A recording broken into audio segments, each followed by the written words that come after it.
नमस्कार, एवं उत्तराखंड देख रहे हैं आप सभी और आपकी साथ हूं मैं जयती मिश्रा। बुलेटिन की शुरुआत करेंगे इस वक्त की हेडलाइंस के साथ। मुख्यमंत्री पुष्कर सिंह धामी ने कांग्रेस पर साधा निशाना। प्रदेश में फिर से सरकार बनाने का किया दावा। कहा, प्रधानमंत्री मोदी ने देहरादून में 18,000 करोड़ और हल्द्वानी में 17 करोड़ की योजनाओं का किया था लोकार्पण और शिलान्यास।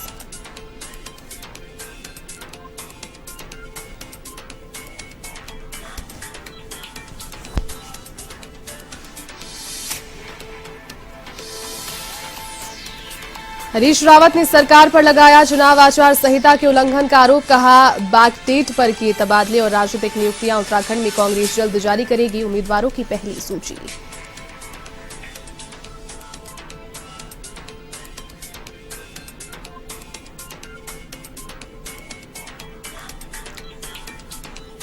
चुनाव को लेकर प्रशासनिक अधिकारियों ने की तैयारियां शुरू। 21 जनवरी को नोटिफिकेशन तो 28 जनवरी को प्रत्याशियों के नॉमिनेशन कार्य, तो वहीं 29 जनवरी को स्क्रूटनी और 31 जनवरी को होगी नाम वापसी।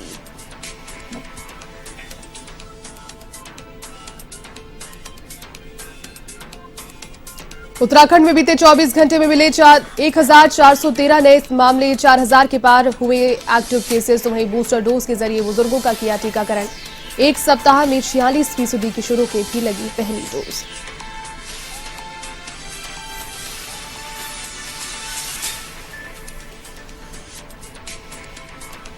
उत्तराखंड में लगातार 7वें दिन भी मौसम खराब। मसूरी में पहली बार दिखा हिमपात। तो गंगोत्री और यमुनोत्री नेशनल हाईवे जगह जगह बंद। ऊंची चोटियों पर बर्फबारी जारी, कई जगह सड़कें बंद।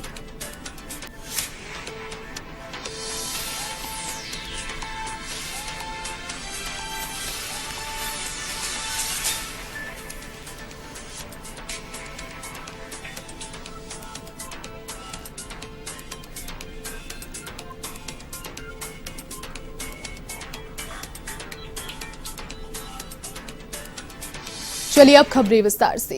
देहरादून में मुख्यमंत्री पुष्कर सिंह धामी ने प्रेस वार्ता की। इस दौरान उन्होंने अपनी सरकार की उपलब्धियां गिनाई और कहा कि केंद्र सरकार से राज्य के लिए 1 लाख करोड़ की योजनाएं स्वीकृत हुई है। प्रधानमंत्री नरेंद्र मोदी ने देहरादून में 18,000 करोड़ और हल्द्वानी में 17 करोड़ 5 लाख की योजनाओं का शिलान्यास और लोकार्पण किया।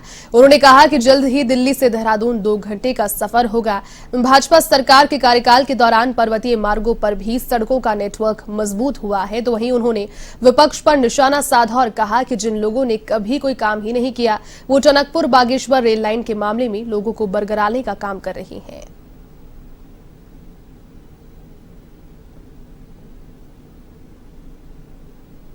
चुनाव आयोग की गाइडलाइन के अनुसार अब जो भी उनके निर्देश होंगे उसके क्रम में काम चलेगा। हम चुनाव के लिए तैयार थे और तैयार हैं। हम जीत के प्रति भी आश्वस्त हैं और लगभग 6 माह का समय मुझे मुख्य सेवक के रूप में मिला। हम सभी ने मिलकर जो है इसमें काम किया। हमारी सरकार ने अच्छा काम किया है। जो प्रयास हो सकते थे वो प्रयास किए हैं। एक एक पल और एक एक क्षण हमने प्रदेश की सेवा में लगाने की कोशिश की है। हम इन्हीं सभी को, जो माननीय प्रधानमंत्री जी के नेतृत्व में पिछले 5 सालों में और 7.5 सालों में पूरे 2014 से लेकर अब तक और 2017 से लेकर 2022 तक लगभग 1 लाख करोड़ की योजनाएं यहां उत्तराखंड राज्य के लिए स्वीकृत हुई हैं और वो स्वीकृत हुई हैं। साथ में बहुत सारी योजनाएं उसमें से पूरी भी हो गई। बहुत सारी पर अभी काम चल रहा है। माननीय प्रधानमंत्री जी जब देहरादून आए थे तो देहरादून में 18,000 करोड़ की योजनाओं का उन्होंने लोकार्पण शिलान्यास किया था और अभी हल्द्वानी जब आए थे तो 17,500 करोड़ की योजनाओं को उन्होंने लोकार्पण और शिलान्यास किया है। उसमें से बहुत सारी योजनाएं हमारे सामने आ भी चुकी हैं। जैसे अभी हम 4 धाम ऑल वेदर रोडों की बात करें तो उसमें लगभग काफी सड़कें बनकर तैयार हो गई है। इसी प्रकार से भारतमाला प्रोजेक्ट, उसमें भी बहुत सारी जो सड़कें हमारी बनकर तैयार हो गई हैं और बहुत सारी बनने वाली हैं और पूरे उत्तराखंड को जोड़ने वाली एक के बाद एक। अगर हम बात करें ऋषिकेश से सीधे 4 धाम को जाने वाली सड़कें हों या देहरादून से दिल्ली जाने वाली सड़कें हों, देहरादून से हरिद्वार को जाने वाली सड़कें हों या हमारी बनने वाली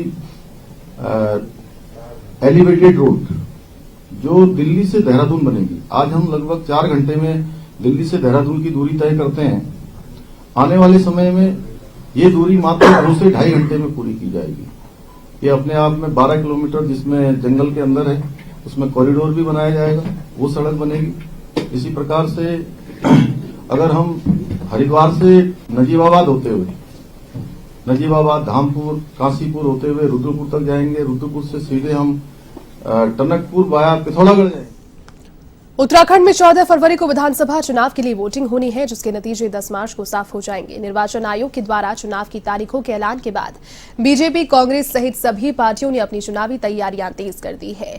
खबर है कि उत्तराखंड चुनाव के लिए कांग्रेस उम्मीदवारों की पहली लिस्ट 1 सप्ताह के अंदर आ जाएगी। जानकारी के अनुसार उत्तराखंड के लिए 11 जनवरी को कांग्रेस स्क्रीनिंग कमेटी की बैठक होगी। इस बैठक में प्रत्याशियों की दावेदारी के साथ एक परिवार एक टिकट के फॉर्मूले पर भी कांग्रेस आलाकमान को फैसला लेना है। सूत्रों की माने तो उत्तराखंड में पार्टी इस फॉर्मूले को किनारे रख सकती है। खबर है कि यशपाल आर्य और उनके बेटे को टिकट मिलना तय है, तो वहीं कांग्रेस की ओर से मुख्यमंत्री पद के सबसे बड़े दावेदार हरीश रावत के साथ उनकी बेटी भी चुनाव लड़ सकती है।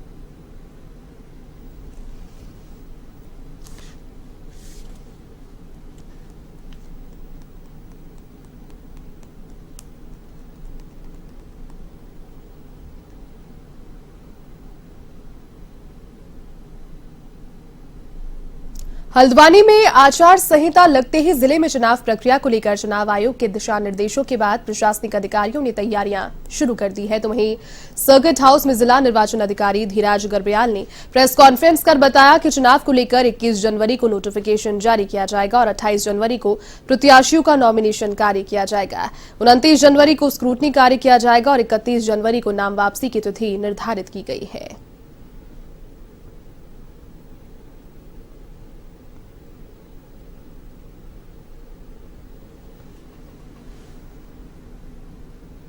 देखिए 8 तारीख को चुनाव का कार्यक्रम की घोषणा हो गई है, तो 21 जनवरी को नोटिफिकेशन जारी हो जाएगा और 28 तारीख तक हमारा नॉमिनेशन होगा और 29 जनवरी को स्क्रूटनी होगी और 31 जनवरी को नाम वापसी की अंतिम तिथि है।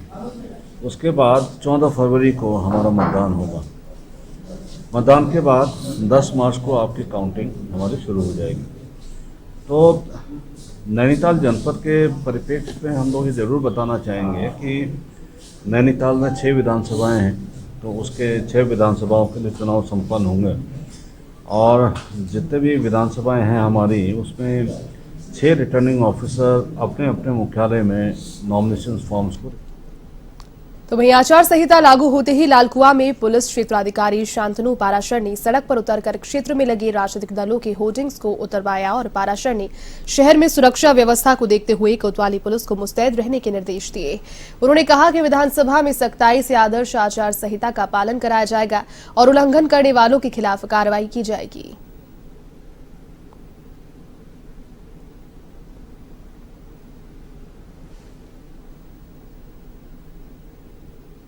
ये चुनाव आयोग ने जैसे कल घोषणा कर दी है हमारे इलेक्शन की, तो इस संबंध में जो हमारे चेक पोस्ट हैं, बॉर्डर चेक पोस्ट हैं, इनमें चेकिंग शुरू हो गई है तथा हमारी जो चेकिंग की टीमें हैं वो नियुक्त हो चुकी हैं तथा क्षेत्र में भी जो चुनाव आयोग से संबंधित गाइडलाइंस है उसका कंप्लायंस के लिए तथा अपना कोविड संबंधित जो गाइडलाइंस है उसकी कंप्लायंस के लिए काम किया जा रहा है। लोगों पर चलानी कार्रवाई की जा रही है जो कोविड के नियमों का उल्लंघन कर रहा है। किनके खिलाफ?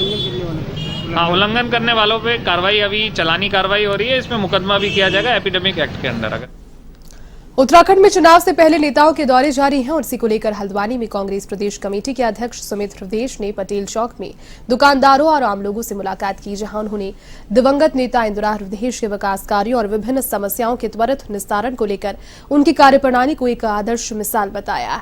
तो वहीं सुमित हृदयेश का कहना है कि चुनाव आयोग के नियमों के तहत वे 5 लोगों के साथ जनसंपर्क कर रहे हैं और उन्हें लोगों का आशीर्वाद भी मिल रहा है।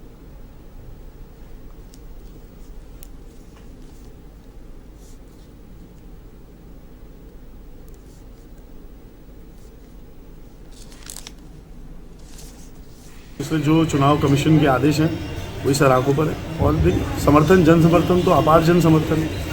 और एक विश्वास है, एक भविष्य की सोच है, आगे विकास करने की चेष्टा है, विकास देखने की चेष्टा है जनता की। तो इसलिए ये सारी चीज़ें सम्मिलित होकर एक ऐसा इस समय वातावरण बना रही हैं जो कांग्रेस के पक्ष में है। और यहाँ पे इंदिरा जी के विकास कार्यों को आगे बढ़ाने का जनता ने भी मन बना रखा है कि विकास की सोच को नहीं मानेगी। तो किस तरीके का प्यार आपको देना चाह रही है? भली भांति आप जानते हैं, आपके सामने हो रहा है जिस प्रकार से लोग आशीर्वाद दे रहे हैं, अभूतपूर्व है। साल 2022 के शुरुआती महीने से ही कोरोना ने अपना कहर बरपाना शुरू कर दिया और इसी कड़ी में अब तक कई राज्य इस महामारी की चपेट में आ गए हैं। पहाड़ों में भी कोविड संक्रमितों की संख्या बढ़ रही है। बीते 24 घंटे में उत्तराखंड में कोरोना के 1413 नए मामले सामने आए, जबकि एक की मौत हो गई। 482 संक्रमित उससे रिकवर हुए। नए केसेस के बाद उत्तराखंड में सक्रिय मामलों की संख्या बढ़कर 4118 हो गई, तो वहीं पॉजिटिविटी रेट 60.79% पर पहुंच गई। वर्तमान में ये रेट 94.80% रही है।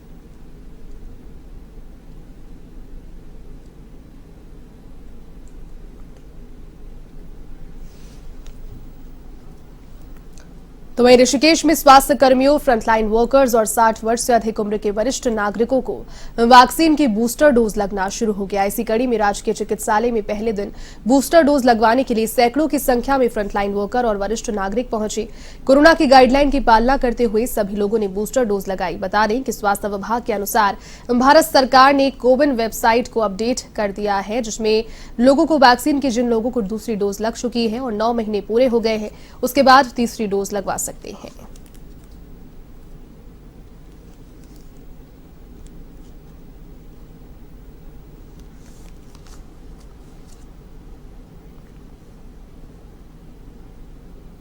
अब खबर हरिद्वार से, जहां कोरोना की तीसरी डोज यानी बूस्टर डोज लगना शुरू हो गया, जिससे लोगों में खासा उत्साह देखने को मिला और लंबी लंबी लाइन लगाकर लोग अपनी बारी आने का इंतजार करते नजर आए। लेकिन इस दौरान लोगों ने नियमों की धज्जियां भी उड़ाई।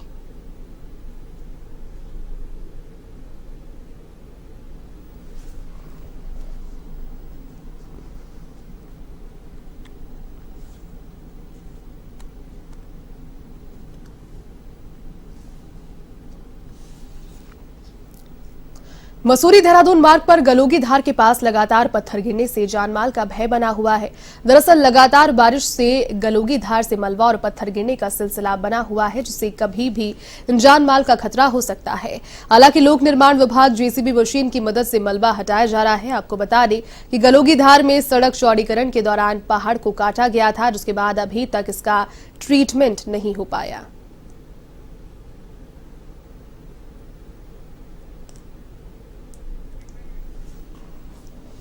पासपुर पुलिस ने मुखबिर की सूचना पर 2 युवकों को स्मैक के साथ गिरफ्तार किया, जिनके पास से 21 ग्राम से ज्यादा स्मैक बरामद हुआ है। मिली जानकारी के अनुसार युवक रेलवे स्टेशन के पास स्मैक की तस्करी कर रहे थे। फिलहाल पुलिस ने आरोपियों के खिलाफ मुकदमा दर्ज कर उन्हें जेल भेज दिया है। आपको बता दें कि बासपुर में पुलिस की ओर से नशे के खिलाफ अभियान चलाया जा रहा है।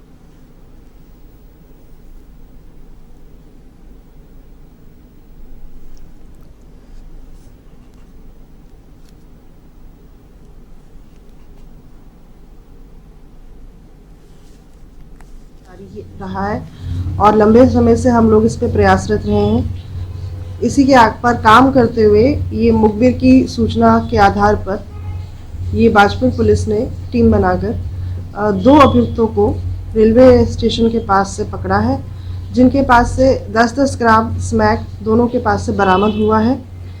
इनके पास से साथ में ही एक तराजू, इलेक्ट्रॉनिक तराजू भी बरामद हुआ है, जिसमें ये लोग जिसका उपयोग स्मैक को बेचने के लिए किया करते थे। मसूरी के आसपास की पहाड़ियों पर लगातार बर्फ का दौर जारी है, तो वहीं लाल टिब्बा क्षेत्र में सीजन की दूसरी बर्फबारी से स्थानीय व्यापारियों के साथ पर्यटकों के चेहरे खिले नजर आए। यहां बर्फबारी शुरू होने के बाद पर्यटक जमकर आनंद लेते नजर आए, तो वहीं मसूरी पहुंच रहे पर्यटकों की भारी भीड़ को देखते हुए पुलिस प्रशासन ने कई क्षेत्रों में सिंगल रूट यातायात की व्यवस्था की है। इसके बावजूद भी कई क्षेत्रों में लगातार जाम की स्थिति बनी है, जिसे खुलवाने के लिए पुलिस प्रशासन को कड़ी मशक्कत करनी पड़ती है।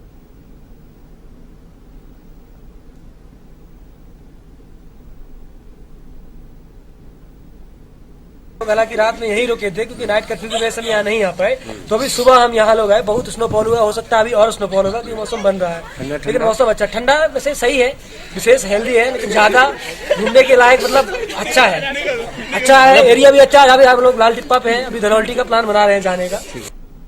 खबर अब हरिद्वार से, जहां कोरोना की तीसरी डोज यानी बूस्टर डोज लगनी शुरू हो गई है, जिससे लोगों में खासा उत्साह देखने को मिला और लंबी लंबी लाइन लगाकर लोग अपनी बारी का इंतजार करते नजर आए। लेकिन इस दौरान लोगों ने नियमों की धज्जियां भी उड़ाई।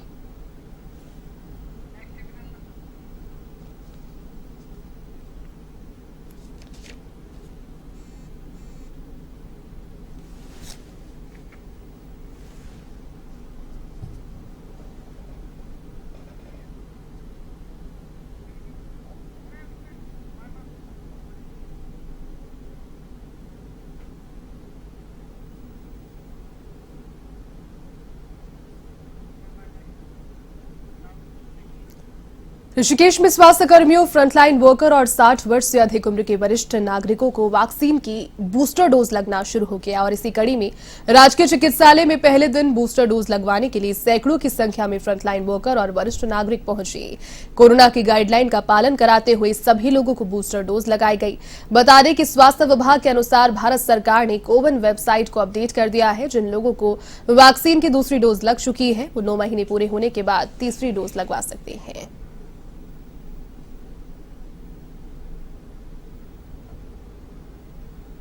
एसपीएस गवर्नमेंट हॉस्पिटल में हूँ।